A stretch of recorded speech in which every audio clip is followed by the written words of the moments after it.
नमस्कार दोस्तों, आप सभी का स्वागत है आपके अपने YouTube चैनल दृढ़ता पर। जी हाँ दोस्तों, सुबह के 10 बज चुके हैं और मैं कौशल गुप्ता का फिर से हाजिर हूँ आप सभी लोग के सामने। तो चलिए दोस्तों, समय न गवाते हुए आपके यहाँ पर RO साथ ही साथ यूपीपीसीएस की जहाँ पर परीक्षा प्रस्तावित है उसको जो है यहाँ पर उस सपने को आपके पूरे करने के लिए यहाँ पर फिर से शुरुआत करते हैं। और शुरुआत करने से पहले एक छोटी सी अपील, अगर आपने अभी तक मेरे इस YouTube चैनल को सब्सक्राइब नहीं किया सब्सक्राइब कर दें। और हाँ दोस्तों, अगर अभी तक मेरी इस वीडियोस को आप लाइक नहीं करते हैं तो लाइक करना बिल्कुल भी मत भूलें। चलिए दोस्तों, आज की क्लास को शुरू करते हैं और ये रहा पहला प्रश्न आप सभी लोगों के लिए। आप लोग क्लास देखिएगा फिर सब्सक्राइब करिएगा, क्योंकि मैं बार बार कहता हूं पहले विश्वास करिए फिर पहले इस्तेमाल करिए फिर विश्वास करिए। चलिए, ये रहा पहला प्रश्न आप लोगों के सामने। वह प्रसिद्ध कर्नाटक गायक और संगीतकार जिन्हें हाल ही में संगीत अकेडमी द्वारा, किसके द्वारा दिया गया? संगीत अकेडमी, ठीक है। कौन सा? संगीत कला निधि 2023 पुरस्कार से सम्मानित किया गया है। चलिए भैया, आपसे नाम पूछा जा रहा है। देखिए यहाँ पर समझिए, कर्नाटक से गायक है। यहाँ पर सबसे बड़ी चीज क्या है, ये कर्नाटक से आते हैं। तो एक चीज बहुत बड़ा ये हो गया। और समझ लीजिए कर्नाटक में जैसा अंग्रेजी में से कर्नाटिक लिखा जाता है, ठीक है, कर्नाटिक। जी भैया, कर्नाटिक सिंगर है। तो बताइए इनका नाम क्या है? तो जितने लोगों ने यहाँ पर इसका सही जवाब क्या दिया है दोस्तों, जी हाँ, जितने लोगों ने क्या, बॉम्बे जयश्री जवाब दिया है वो सही कह ले।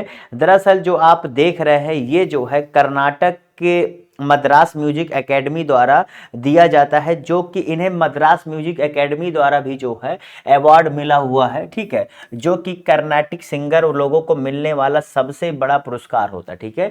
तो ये आपको पता होना चाहिए, संगीत कला निधि पुरस्कार इन्हें मिला है बॉम्बे जयश्री जी को, ओके। और ये कौन से? कर्नाटक, यानी क्या, कर्नाटक राज्य के जो भाषा है उससे संबंधित गायक है।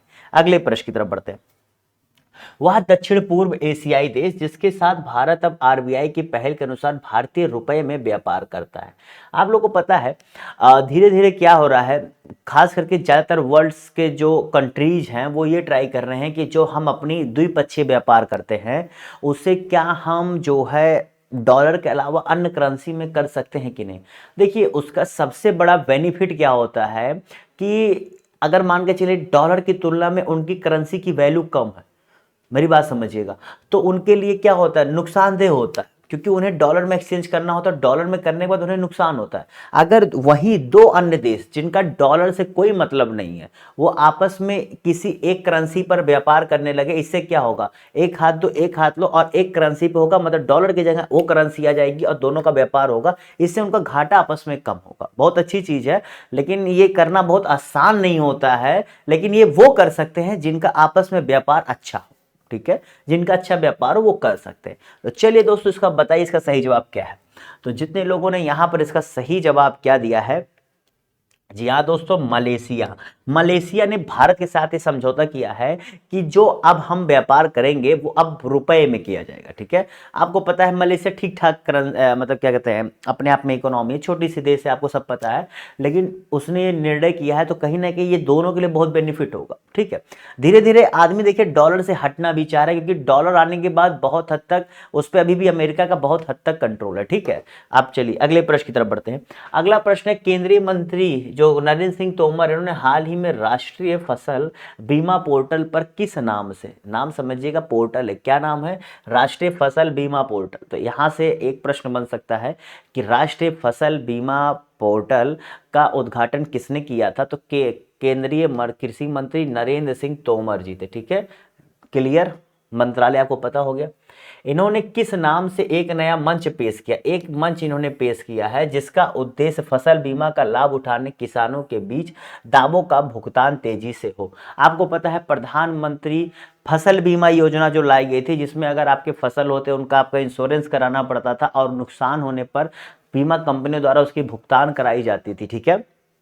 वो अलग अलग फसलों के हिसाब से अलग अलग थे, लेकिन उसमें भी काफ़ी जो है, जब उसकी रिपोर्ट्स है, स्टडी रिपोर्ट्स है, तो उसमें काफ़ी खामियां पाएगी। खैर हम उसको डिस्कस करने नहीं बैठे, ये मेरा काम है आपको बताना। तो चलिए इसका जवाब दीजिए क्या होगा। तो जितने लोगों ने यहाँ पे इसका सही जवाब क्या दिया है, जी हाँ दोस्तों, डीजी क्लेम, जितने लोगों ने क्या डीजी क्लेम जवाब दिया है वो सही कर ले। आपको पता होगा यहाँ पर जो प्रधानमंत्री फसल बीमा योजना थी वो कब आई थी? जी भैया, वो 18 फरवरी 2016 को लॉन्च की गई थी। ये बहुत इंपॉर्टेंट है, क्योंकि दोस्तों आपके स्टेट पीसीएस एग्जाम्स में ऐसे ही डायरेक्ट बेस्ड क्वेश्चन आते हैं कि ये कब शुरू हुआ था, ये किससे संबंधित है, और जो है खास करके इसका उद्घाटन किस राज्य में किया गया था। ऐसे जो लेटेस्ट होते हैं उनका राज्य संबंधित पूछ लेता है, जो पुराने हो जाते हैं उनका पूछता है कि किस वर्ष शुरुआत हुई थी या किस तारीख को हुई थी, या उसके घटनाक्रम के अनुसार, उसके काल क्रमानुसार व्यवस्थित करिए। तो आपको ये चीजें पता होनी चाहिए। अगले प्रश्न की तरफ बढ़ते हैं।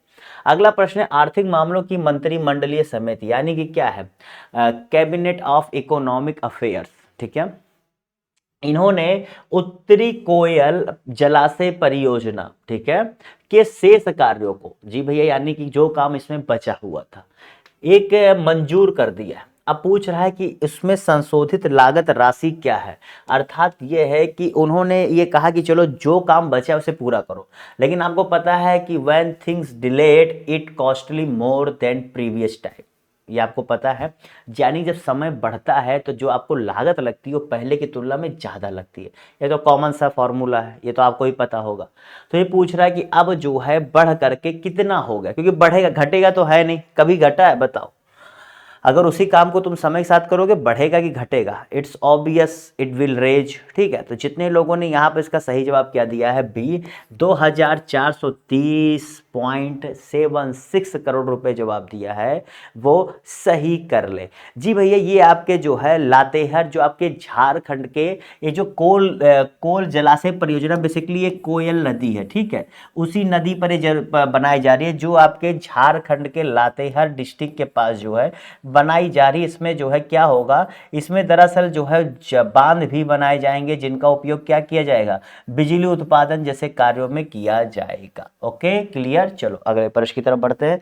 अगला प्रश्न आप लोग के सामने कि अक्टूबर 2023 में S20, ठीक है, ओके, जिसका मतलब क्या है, एक्सीलरेट टू नेट जीरो का शिखर सम्मेलन एवं प्रदर्शनी कहाँ आयोजित किया गया। बहुत ही देखिए, S20, अर्थात यहाँ पर क्या कह रहा है ना कि ये basically accelerate to net zero, दरअसल देश के काफ़ी कंट्रीज ने ये एक अपना वो बनाया हुआ है कि हम जो कार्बन एमिशन है उसे जीरो कर देंगे, ठीक है, उसके बारे में यहाँ पर ये है। तो ये कहाँ पर आयोजित हुआ था, इसके बारे में बताइए, इसका सही जवाब क्या होगा। तो जितने लोगों ने यहाँ पर इसका सही जवाब क्या दिया है, जी भैया, जितने लोगों ने यहाँ पे इसका सही जवाब कुआलालंपुर जवाब दिया है, तो सही कर ले। ये आपके 4 से 6 अक्टूबर तक आपके जो है हुआ था, क्या है, 4 से 6 अक्टूबर के बीच में आपका कुआलालंपुर 2023 में आयोजित किया गया था। और इसमें उन्होंने ये लक्ष्य रखा है कि हम 2050 तक, जी भैया, हम 2050 तक क्या करेंगे, जो तमाम तरह के एमिशन हो रहे हैं उसे जीरो लाने की कोशिश करेंगे, ठीक है। और उसके लिए जो टेक्नोलॉजी की जरूरत होगी वो टेक्नोलॉजी हम लोग लाएंगे। उसके लिए जो है यहाँ पर ये बैठकें होती हैं जो आसियान शिखर सम्मेलन से संबंधित है, ठीक है। चलिए अगले प्रश्न की तरफ बढ़ते हैं।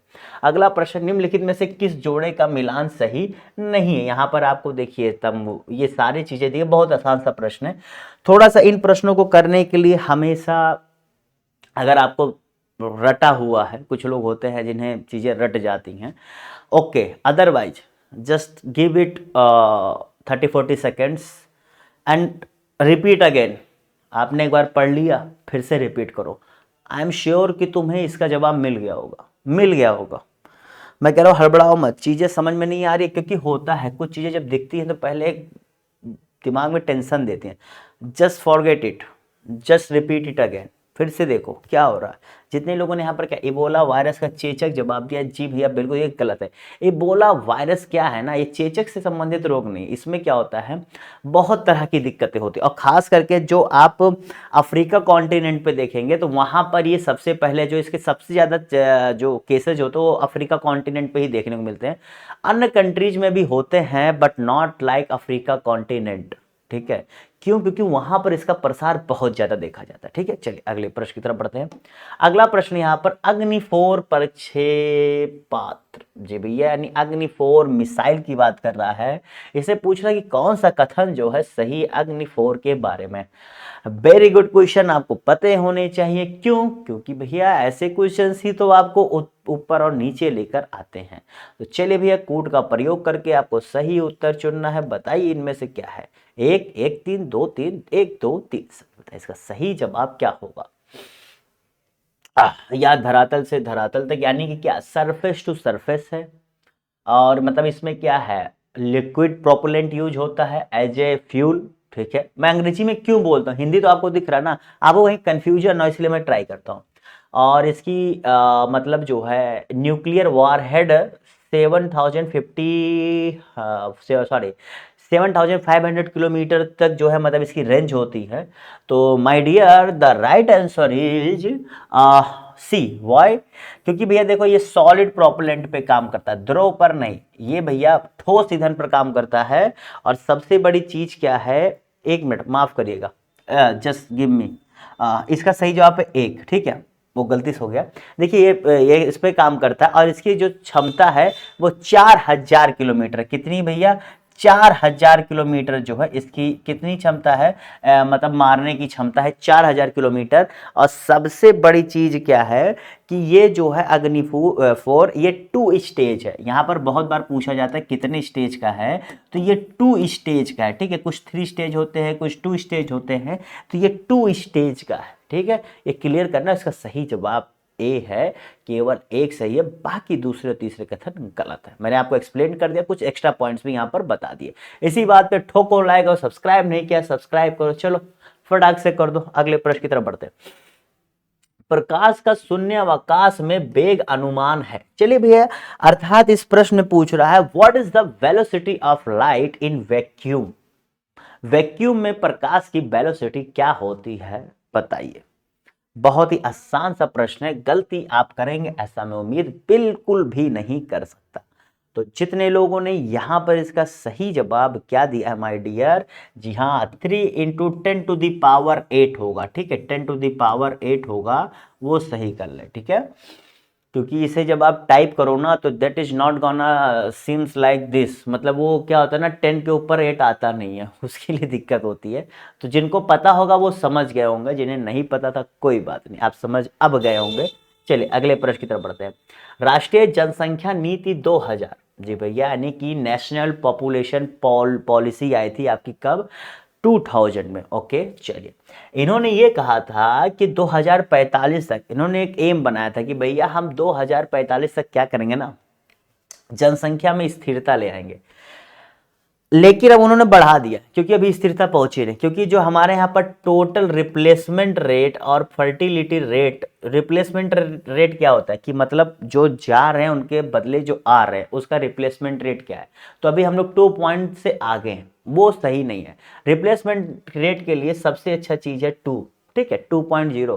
खैर नेशनल फैमिली सर्वे में ये चीजें आई थी, मैंने क्लास में बताया भी हुआ था कि हम लोग धीरे धीरे उस फैमिली रिप्लेसमेंट को पा चुके हैं। जो नेशनल फैमिली फर्टिलिटी रेट की बात की गई थी, तो हम लोग लगभग 2 के आसपास आ चुके हैं। ठीक है, लेकिन इन्होंने जो अभी अपनी किया था तो उन्होंने बताया कि 2045 तक नहीं, हम इसे और समय आगे तक पाएंगे, क्योंकि टोटल रिप्लेसमेंट रेट और टोटल फर्टिलिटी रेट अभी उस हिसाब से नहीं घट रही है। लेकिन नेशनल फैमिली हेल्थ सर्वे जो आया था उसमें तो चीजें थोड़ी अलग थी, लेकिन ठीक है, इन्होंने अपने आप को बचाने के लिए अगर उस लक्ष्य को थोड़ा लंबा रखा है, कोई बात नहीं, अगर उससे पहले हम पा लेते तो इट्स अ बिग अचीवमेंट ना। चीजें अच्छी हो रही है, ठीक है, आप भले से लेट कर दो, चीजें अच्छी होती रही, ये मैटर करता है। ठीक है, तो ये मैटर कर रहा है, तो इसका सही जवाब क्या है, 2070। ठीक है, 2070 तक उन्होंने लक्ष्य रखा है कि हम इसको जो है क्या है प्राप्त कर लेंगे। ठीक है, चलिए अगले प्रश्न की तरफ यहां पर बढ़ा जाए।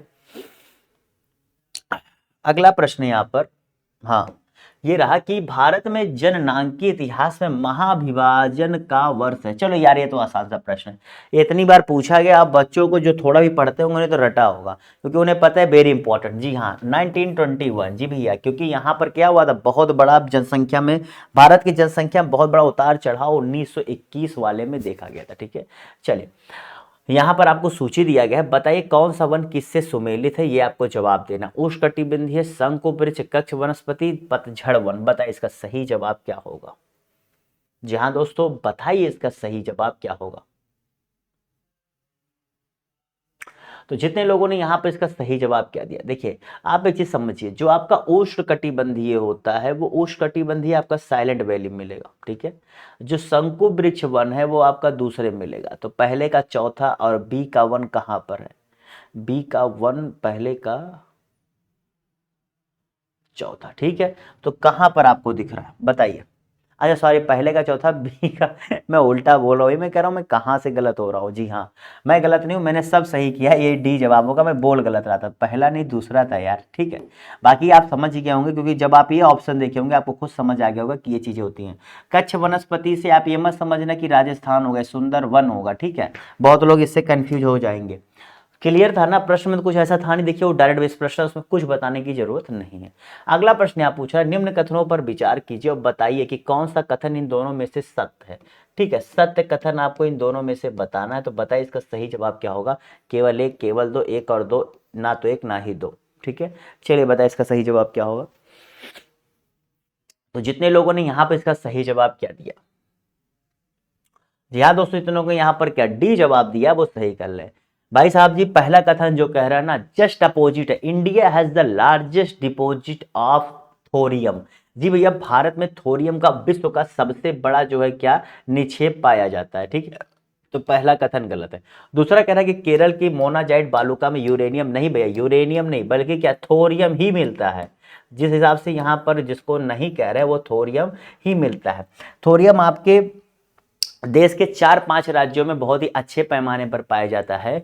उन राज्यों का नाम आपको पता होना चाहिए, आंध्र प्रदेश, उड़ीसा, केरला, वेस्ट बंगाल और तमिलनाडु। जी भैया, आंध्र प्रदेश हो गए आपका, ठीक है, उड़ीसा हो गए आपका, ओडिशा, ठीक है, फिर केरला हो गया, फिर मैंने आपको क्या बताया, वेस्ट बंगाल हो गया, और क्या तमिलनाडु हो गया, ठीक है, तमिलनाडु होगा। ये शॉर्ट फॉर्म में मैं लिखता हूँ, आप समझ जाएंगे, ओके। तो यहाँ पर दोनों कथन में से कोई भी सही नहीं है, ओके।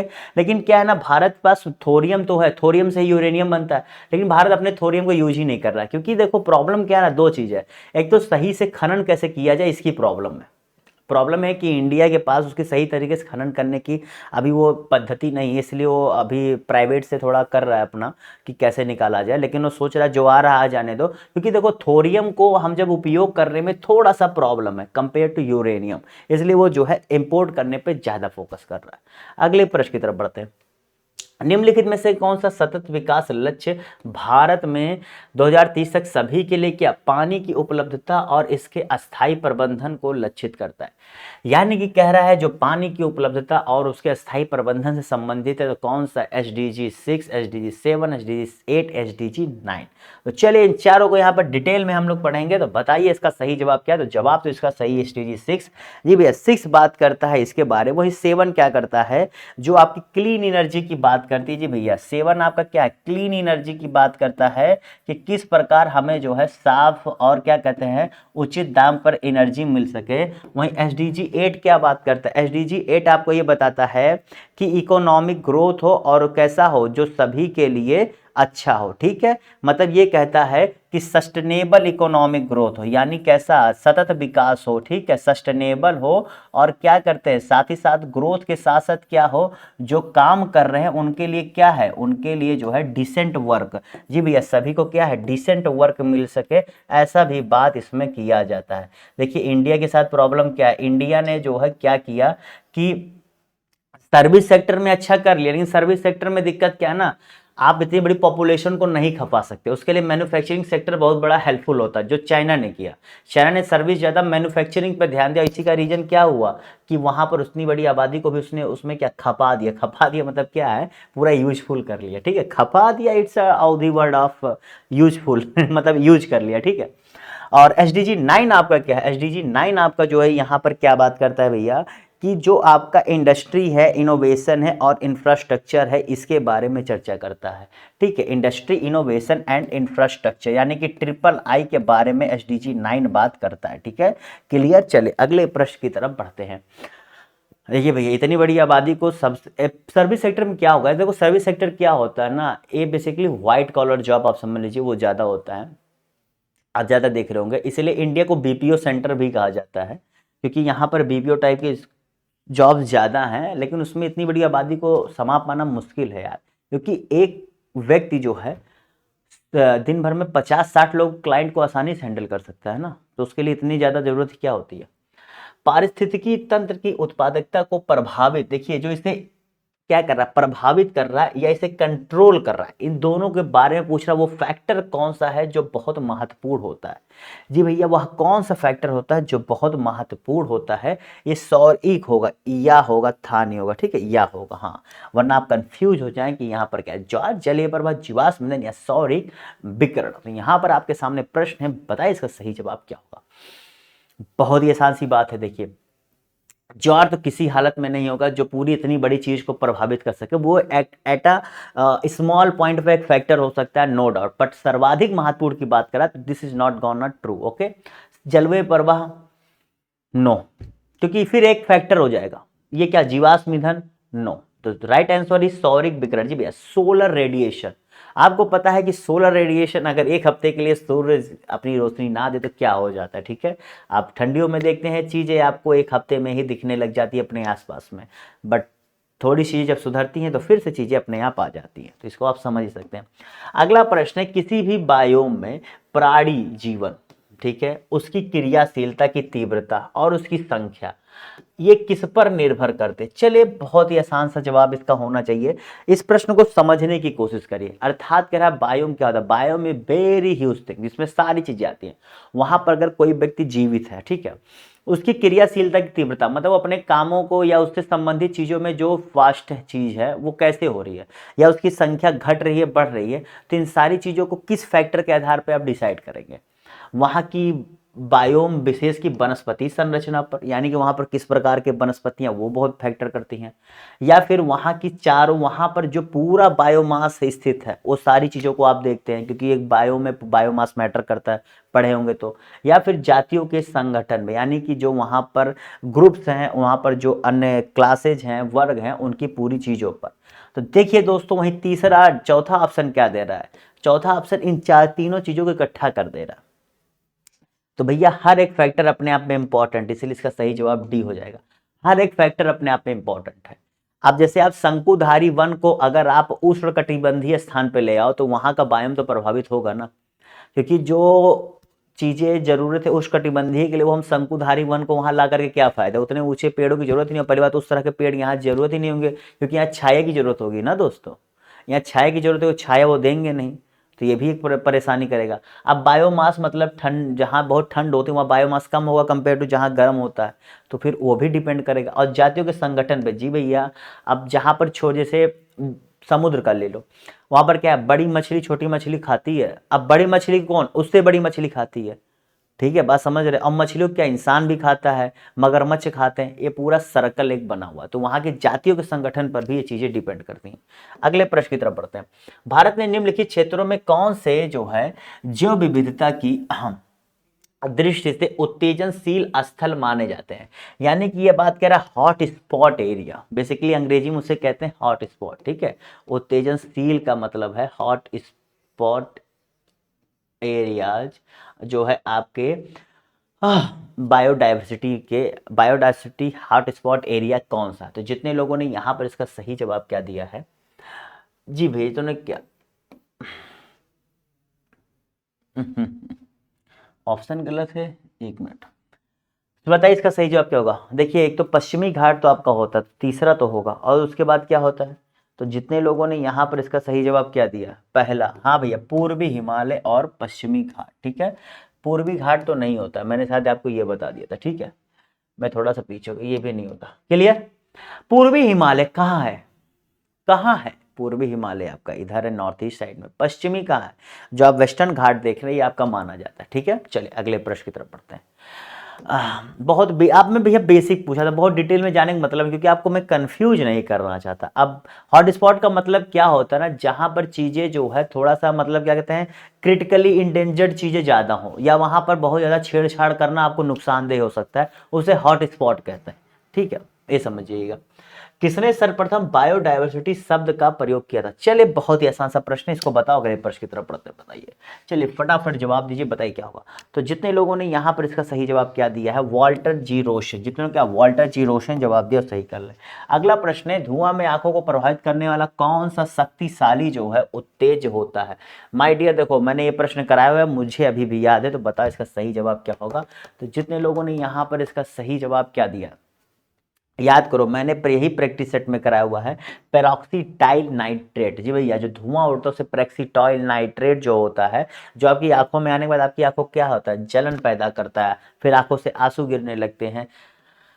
कभी किसी घर में, ऑब्वियसली सी बात है, अभी भी देखिए कहने को तो जो है, एक तो गैस सिलेंडर इतना महंगा है, और बहुत से लोग भोजन देखो अभी भी है, बिना पकाए तो भोजन अभी तो नहीं कर पाओगे, क्योंकि वो जमाना तो गया। बताओ, निम्नलिखित कथनों पर विचार करिए। अब भोजन पकाना है तो आग की जरूरत होगी, तो आग जिस भी तरीके से मिलेगा करोगे। अब गैस तो सब खरीद नहीं सकता है, तो आप लोग क्या करोगे, लकड़ी उठा के लाओगे, वही जलाओगे, पत्ते जलाओगे, सूखे पत्ते होंगे, या फिर जो अन्य चीज़ें हों, उससे धुआं निकलेगा ही, चाहे जो हो। तो इसमें से कौन सा सही है भैया, बताओ, इसका सही जवाब क्या होगा। मैंने एक बार इंटरनेट पे एक वीडियो देखा कि उसमें एक बच्चा क्या कर रहा है, उस मतलब बहुत ही दर्दनाक वीडियो था। मतलब मैं देखा कि उसमें एक बच्चा जो है चावल ले रहा है, चावल बना था उसके घर पे, ठीक है, फिर उसने पानी लिया और पानी में उसने नमक डाला। अब पानी क्यों लिया उसने, कि सादा चावल आप खा नहीं पाएंगे ना, तो उसको इसको थोड़ा सा मिला के कि वेट हो जाए थोड़ा, और चावल नमक मिलाए कि थोड़ा सा स्वाद आए, उस चीज़ को उसने खाया। मैं देख के बहुत एकदम, क्या बताएं, सोचो किस दौर से वो परिवार गुजर रहा होगा, बस ये चर्चा मैं करना चाहता था। तो जितने लोगों ने यहाँ पे इसका सही जवाब क्या दिया है, जितने लोगों ने क्या बी जवाब दिया, क्या केवल 2 और 3 जवाब दिया, वो सही कर लीजिए। देखिए भैया, बिल्कुल जो राष्ट्रीय बाघ आपका बना था, मैंने आपको पिछली क्लास में, एक संवैधानिक निकाय तो उसे क्या स्टेचुटरी एक्ट के द्वारा लाया गया, तो संवैधानिक निकाय हो जाता है। और जी भैया, प्रधानमंत्री जो आपका यहाँ पर प्राधिकरण बनाया गया है, गंगा नदी द्रोणी प्राधिकरण, उसकी अध्यक्षता करते हैं, बिल्कुल सही बात है। लेकिन ये जो पूछ रहा है कि ये पर्यावरण संरक्षण अधिनियम 1986 के अंतर्गत लाया था, नहीं भैया।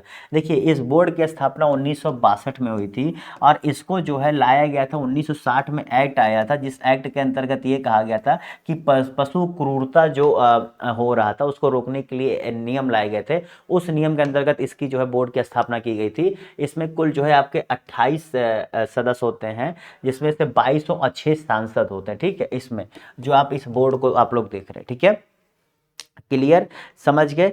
और इसमें जो है इस बोर्ड की जो स्थापना की गई थी ना, इसमें क्या गए थे, जो सभी तरह के जीव हैं उनको क्रूरता से बचाना है, उसकी जो है चर्चा इसमें की गई थी। सभी तरह के जीवों की इसमें चर्चा की गई थी। अगर पूछे जो पशु क्रूरता बोर्ड है, देखिए अभी जैसे आप लोग जानते हैं कि जो गाय हत्या हो जाती थी, या जिसे आज लोग क्या कहते थे, अरे यार इसके चक्कर में काफ़ी बवाल भी होता रहता है अपने इंडिया में, गौ हत्या बेसिकली, मतलब गाय हत्या, गौ हत्या के चक्कर में, तो वो आप इसी के अंतर्गत कर सकते हैं, ठीक है। ये ऑलरेडी नियम बना हुआ था, इसके अंतर्गत अगर आप किसी जीव को परेशान कर रहे हैं तो इसमें रूल्स काफ़ी बने हुए हैं, जिसके अंतर्गत आप परेशान कर सकते हैं, सॉरी, आप उससे क्या पनिश कर सकते हैं, ठीक है। अगले प्रश्न की तरफ बढ़ते हैं।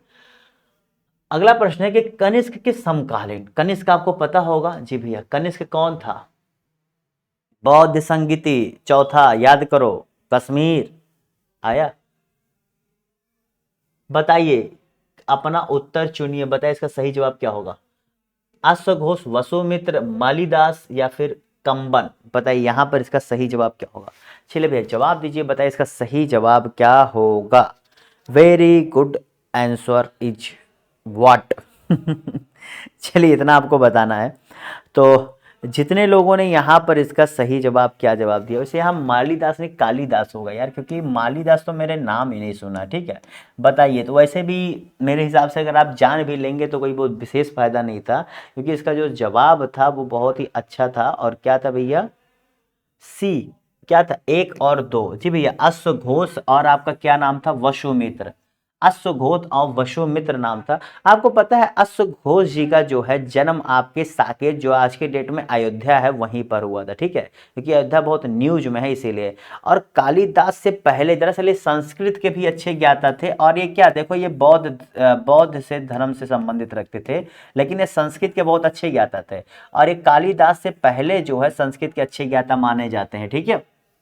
वसुमित्र आपको पता है, वसुमित्र जी चौथी बौद्ध संगीति हुई थी, इसकी अध्यक्षता वसुमित्र जी ने की थी, ठीक है। उसमें क्या कनिष्क की जो है पूरे देख रेख में हुआ था, और उसकी अध्यक्षता किसने, वसुमित्र जी ने की थी, जो कश्मीर में यहाँ पर हुई थी, ठीक है। चलिए अगले प्रश्न की तरफ बढ़ते हैं। और ये हाँ, वसुमित्र जी को एक चीज और क्या था, ये कौन सी शैली थी जो इन लोग की, हाँ गंधारा शैली से भी इनका अच्छा खासा नाता था। ठीक है, इनका गंधारा शैली से भी अच्छा खासा नाता था। ठीक है, अगले प्रश्न की तरफ बढ़ते हैं।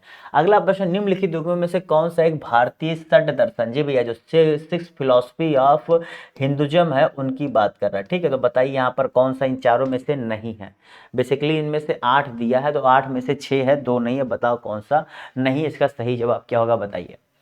चलिए जवाब दीजिए दोस्तों, बस करिए, फिर कुछ ही देर में क्लास भी खत्म होने वाली है। तो जितने लोगों ने यहाँ पर क्या लोकायत और कापालिक जवाब दिया है वो सही के लिए, बाकी जो आप नाम देख रहे हैं सारे के सारे आपके जो है पाए जाते हैं। ठीक है, अगले प्रश्न की तरफ बढ़ते हैं। निम्नलिखित जो है द्रविड़ शैली, जो शैली था उसके गोपुरम, आपको पता है जो दक्षिण में मंदिर बने थे वो आपके कौन से द्रविड़ शैली में थे, वहीं जो आपके उत्तर भारत में बने थे वो कौन से नागरा शैली के थे। ठीक है, ये बहुत बार पूछा जाता है। ठीक है, तो चलिए बताइए इसका सही जवाब क्या होगा। कह रहा है कि जो गोपुरम होता था उससे क्या तात्पर्य होता था। तो जितने लोगों ने यहां पर इसका सही जवाब क्या दिया है, डी, जी भैया तुमने क्या डी जवाब दिया है, वो सही कर लें। देखिए आप समझिएगा, इसमें आपको विमान मिलते, जो आप ये देख रहे हैं गर्भगृह, गर्भगृह आप देख रहे हो ना, गर्भगृह भी आपको मिलता था। जो दीवारों पर चित्रकारी की जाती थी, ठीक है, उसे क्या कहते थे, उसे मंडप कहते थे। क्या कहते थे भैया, मंडप कहते थे। ठीक है, इनमें जैसे ही पता है, इनमें जैसे किसी एक एक पिलर होते थे, पिलर पे क्या होता था, कलाकृति की कलाकृति की जाती थी। जिसमें क्या होता था, जैसे कुछ आपके जैसे भगवान की, किसी की, या फिर कोई ऐसा दृश्य जो हमारे रामायण या उसमें उल्लेखित है उसके बारे में कोई एक जो है चित्रकारी उल्लेख चित्रित कर देते थे, वो इसे क्या मंडप कहते थे। ठीक है, ये आपका गर्भगृह हो गया जो आपका मेन एरिया होता था। बाकी विमान होता था जो ऊपर का विशाल वाला, वो नहीं होता था, विमान कहते थे उसे। ठीक है, समझ गए। और बाकी आपने गोपुरम तो जान ही लिया। ओके, चलिए अगले प्रश्न की तरफ बढ़ते हैं। निम्नलिखित स्मारकों को उनसे संबंधित शासक से सुमेलित करिए और कूटों से सही उत्तर चुनिए, बताइए क्या होगा। तो ये भैया देखिए, ये सारे जो है आ, तरीके थे जो अलग अलग समय के जो आप जानते हैं राज हुआ उन्होंने यूज किया।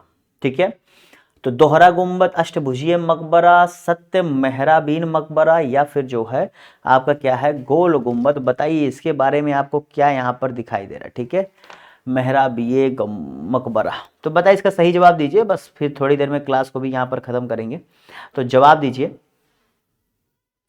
तो देखिए दोस्तों, जो दोहरा गुंबद था ना वो आपके सिकंदर लोदी जी ने बनवाना चालू किया था। ये बहुत बार प्रश्न पूछ चुका है, बहुत बार पूछ चुका है। दोहरा गुंबद भी आपके सिकंदर जी लोदी जी ने बनाना शुरू किया था।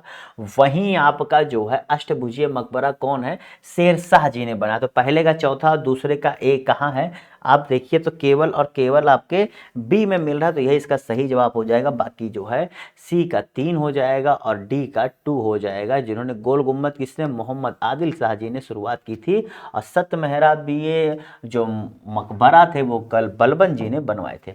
अगले प्रश्न, तबकात अकबरी किसने लिखा है था, बताइए किसने लिखा था, इसका सही जवाब क्या होगा बताइए। वैसे एक चीज बता दें, जितना आज के डेट में हमारे इतिहास को लेकर के लोग परेशान होते हैं और इतिहास को लेकर के आपस में झगड़ा कर लेते हैं, इतना किसी अन्य देश में खैर मैंने नहीं देखा। फालतू की चीज यार, इतना पीछे जाके क्या सोचना है, आज जियो, कल जो हो गया वो हो गया, उसको पढ़ के सीखो, उसमें झगड़ना नहीं चाहिए। देखो एक चीज जानो, एक कहते नहीं है कि जो बीत गया उससे सीखो, जहां हो उसको बनाओ। ठीक है, और जो होगा वो आज से ही संबंधित होगा। ठीक है, वो तुम्हारे पीछे वाले कल से बहुत इफेक्ट नहीं पड़ेगा, लेकिन आज जो तुम कर रहे हो उससे ज्यादा इफेक्ट पड़ेगा। आज तुम पढ़ लोगे तो मैटर करेगा। ये सोचो हम यार पढ़े नहीं थे, आज भी नहीं पढ़ोगे, तो इससे सीखो ना कि हम पढ़े नहीं थे तो पढ़ेंगे ना, और जब आज पढ़ेंगे तो कल जाके क्या अच्छा होगा। इसलिए पीछे की बातों को इतना नहीं सोचते। ये सब पता है कौन करते हैं, जो खाली होते हैं, जिनके पास समय नहीं होता है। अगर बहुत ज्यादा पीछे की बातों को पढ़ रहे हो ना, जैसे स्क्रोल इट, मोबाइल में पढ़ रहे हो स्क्रोल करो, कहीं पढ़ रहे हो तो उसे देखो, समझो, तार्किकता लाओ, फालतू की बहसों में मत पढ़ो, ये मैं कहना चाहता हूँ।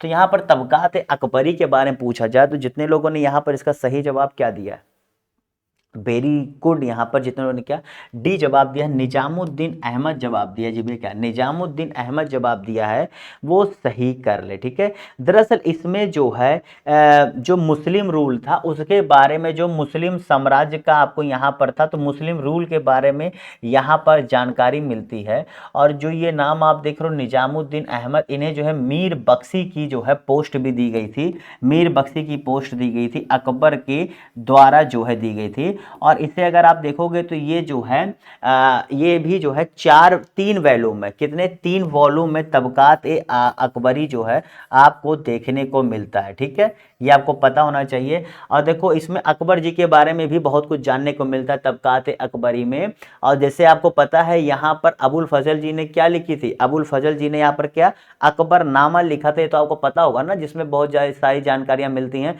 लेकिन इसमें आपको अकबर के बचपन से जानकारी मिलती है तबकात अकबरी में। ठीक है, ये चीज समझ गए। चलो आज के आखिरी प्रश्न की तरफ बढ़ते हैं।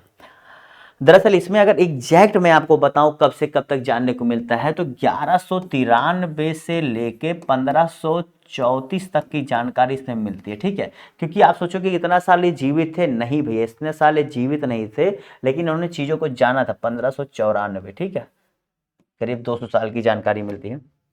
आज का आखिरी प्रश्न बताइए, नीचे स्वाधीनता संग्रामी तथा उनके द्वारा समाचार पत्रों के नाम दिए गए, इनमें से कौन सा जोड़ा गलत है?